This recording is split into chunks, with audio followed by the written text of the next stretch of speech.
Gon' vote. Everybody gon' vote. Everybody gon' vote.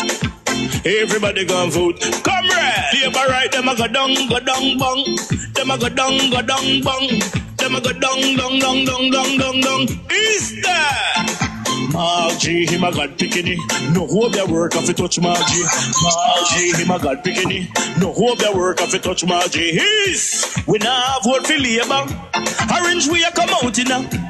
If you love the PNP, who no step out for Marky G. Jamaica just come along with we. People time come, people time come, people time is up.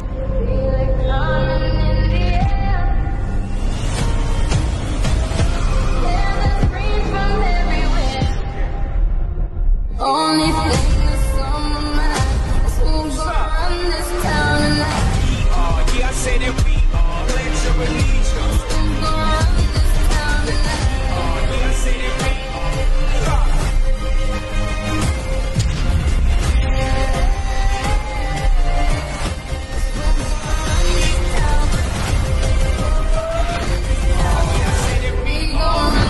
run this town. Make the trumpets play. Make the trumpets play. This government, I have been saying this for a long time, has been strikingly failing on governance. As a Jamaican, I am offended. I have deliberately worn the national color to court on Friday. And I have been stating what the decision would have been, and it is exactly what I thought it would have been. There's absolutely no ambiguity about that judgment. Your setup says ambiguity. I hear all of this nonsense about ambiguity. There's no ambiguity. The court found that the appointment, a second extension of the DPP's tenure was null, void, and without legal effect. Where is the ambiguity? There's absolutely none. This government, I have been saying this for a long time, has been strikingly failing on governance. As a Jamaican, I am offended that our government could be making us look like we are what they call a banana republic. Over a year since you have been coming here, what was going through your mind sitting and listening to what the judge was saying just now? And what is your opinion on the sentence? What was going through my mind? I was wondering the sentence will turn out if she's going to get less. Because I always play in my head because the sentence I want her to get, she got it today. So that was playing in my head when I come to court. So you are pleased with what was delivered? It was what you expected? Yeah, I'm very much pleased because she got the life sentence that I wanted. Was the time, the number of years that you wanted her to spend before she being eligible for parole? Yeah, she got it. So I'm very much pleased. In terms of forgiveness, have you considered forgiving Satchel? How do you feel about forgiveness? Before, but now we know that the judge said that she took the baby life when she was expecting her child. So I don't have any forgiveness for her anymore when I heard that she took my baby life because that day was supposed to be her due date. So given that you're not. No, I have a change of mind. Before that you were willing? Yeah, but now I have a change of mind. Earlier this month, when she was in the dock, she turned around and she said sorry to you. What was going through your mind when she said sorry to you? Honestly, I felt sorry for her at that time. I felt really sorry for her because I'm saying that Daniel's father was the reason why she did what she did, even though it was wrong. He gave her a sickness that she had to live with for the rest of her life. So I felt sorry for her at that time when she told me sorry.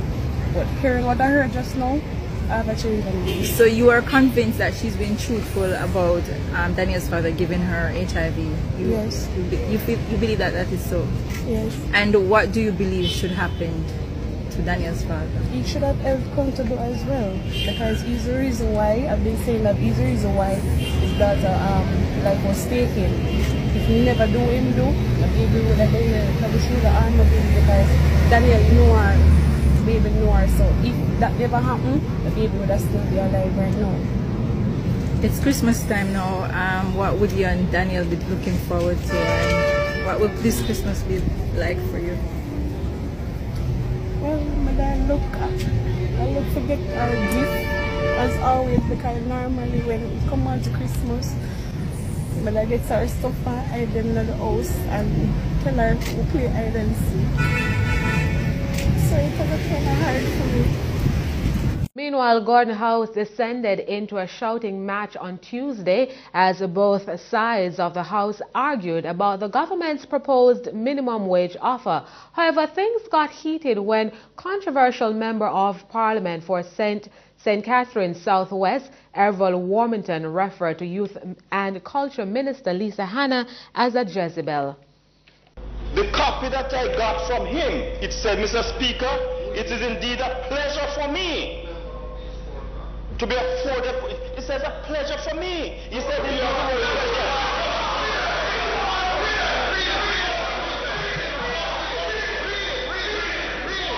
him up, Jezebel.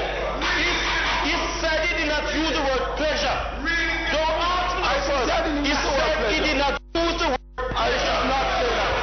Mr. Speaker, regardless of it, he said he did not use the word pleasure. And he said,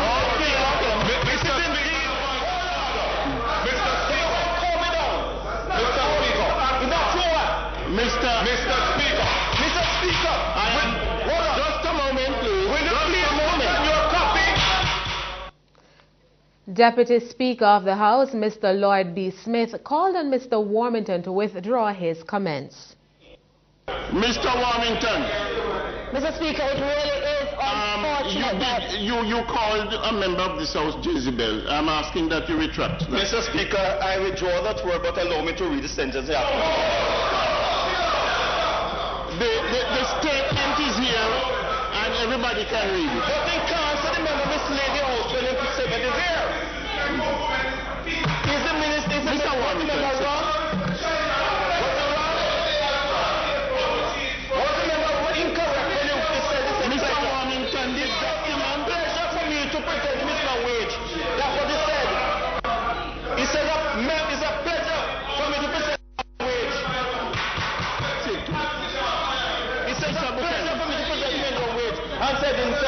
If this continues, I am going to adjourn the House.